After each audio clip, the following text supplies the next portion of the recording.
All right, so we're going to start with the head and face exam. So first off, I'll be looking at you. I'll have you sitting straight forward towards me, and I'm just going to look for any asymmetry. So whether you have your head deviated to one side or the other, whether your pupils might not be lined up, whether your nose is off to one side or the other. So everything looks symmetrical. Your head size looks proportional to your body, so I don't suspect any like hydrocephaly or anything like that. So then I'll go in to palpate your head to check for any masses. So let me know if there's any pain when I'm contacting on here. Any pain with that? No. Good. All right, so then I would also check your eyebrows to see whether they're full eyebrows or whether the edges of them seem to be coming in or anything like that, which would indicate hypothyroidism. And then from there, I would check the parotid gland and let me know if there's any pain with this or see if it's enlarged at all. Any pain there? No. Okay, so now I'll oscillate the temporal and orbital arteries to see if there's any issues with that. So if you could remove your glasses for me, and I will check the temporal artery on each side.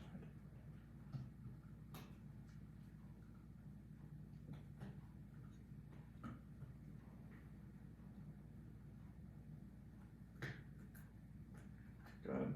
And then I'm now going to do the orbital artery. So if you could just close your eyes, and I'll put the bell of the stethoscope over your eye.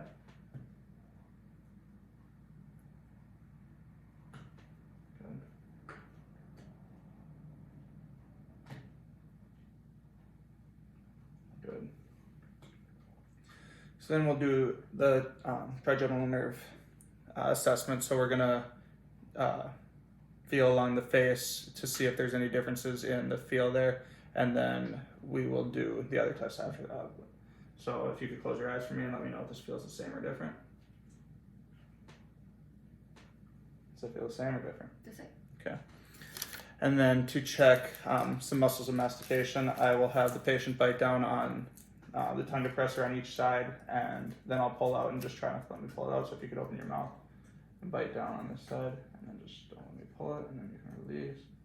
Don't let me pull it. Good. So that was good. And then normally I would do the corneal reflex as well at this point, but I don't have one of the swabs. So then for cranial nerve 7, I'll have the patient wrinkle their forehead, puff out their cheeks, and then smile. So if you could wrinkle your forehead, good, and then puff out your cheeks, and then smile. Good. So then that's the end of the head and face exam. So now we'll get into the nose exam, nose and mouth exam. So we'll start with just some inspections once again of the external nose, checking for any asymmetry, any deviation, any whether it would be runny nose or redness or anything like that. Everything looks normal here. So from there, I would take my otoscope and I will have the patient extend their head back slightly, and I'll press on the bottom of your nose just to get a look inside there to see, check for any redness or whiteness that would indicate like a viral infection or any allergies. So I'll put my hand on the bottom of your nose. That looks good.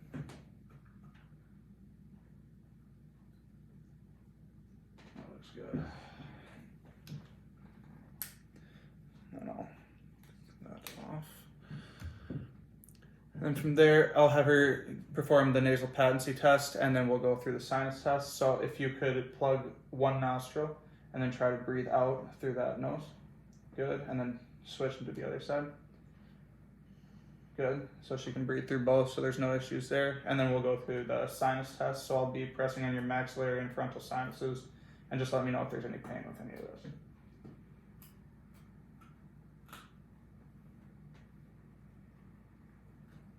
Anything? And then I'm going to percussate against those same sinuses. Let me know if there's any pain.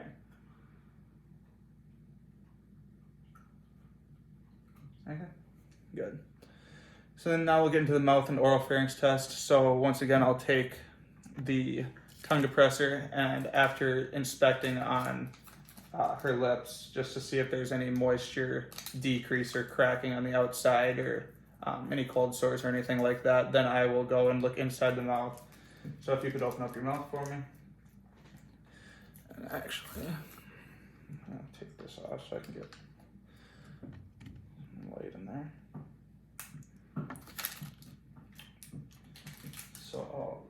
checking here, checking the cheeks, checking the teeth and the gums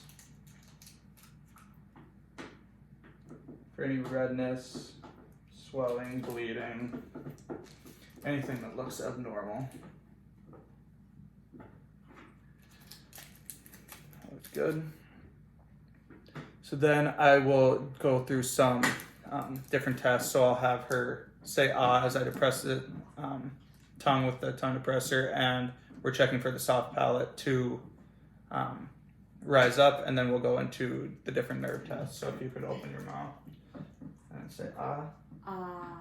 Good. And the uvula went straight up there, the soft palate went up, so that was what we would expect to see. So then for the vagus nerve, we're going to check the gag reflex, and for the cranial nerve 12, we're going to check for her sticking her tongue out and just see if it deviates to either side or not.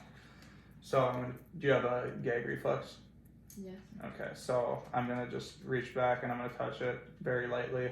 Let me know if it's uncomfortable at any point. You can pull away, but I'll just say ah for me. Okay, and then normally she would have a gag reflex. And then if you can stick your tongue out for me. Close your mouth, I'm sorry, and stick your tongue out. Good. And that seems to be centered, so that is what we would expect with that. And throughout that whole process, I would also kind of be checking for any halitosis that would be pretty obvious. So then from there, we'll go into the check of the neck. So if I could have you slide over here, just turn a little bit. Turn your body facing kind of this way, thank you.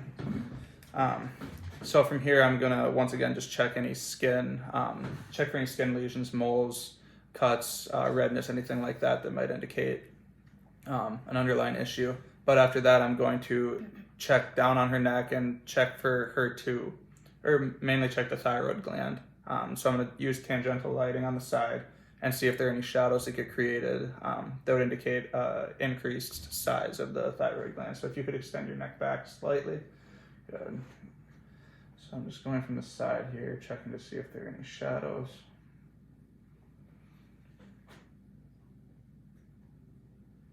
And it looks symmetrical on both sides, which is good.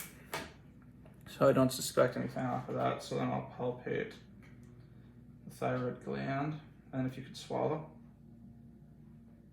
And it felt symmetrical on both sides, which is good. So then we'll get into the trachea.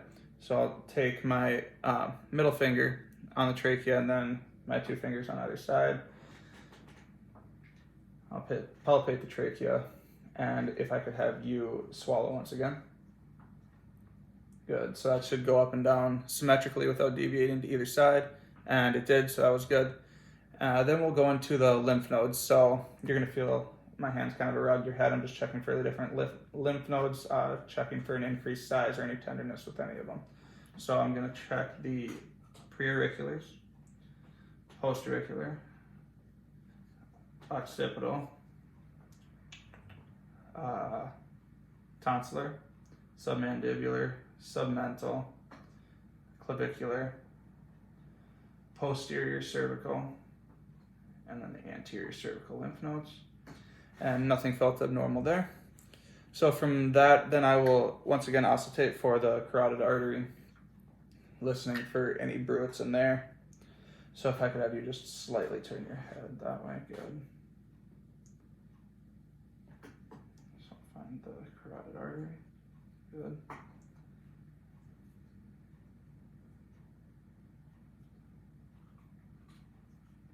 Everything sounds normal there.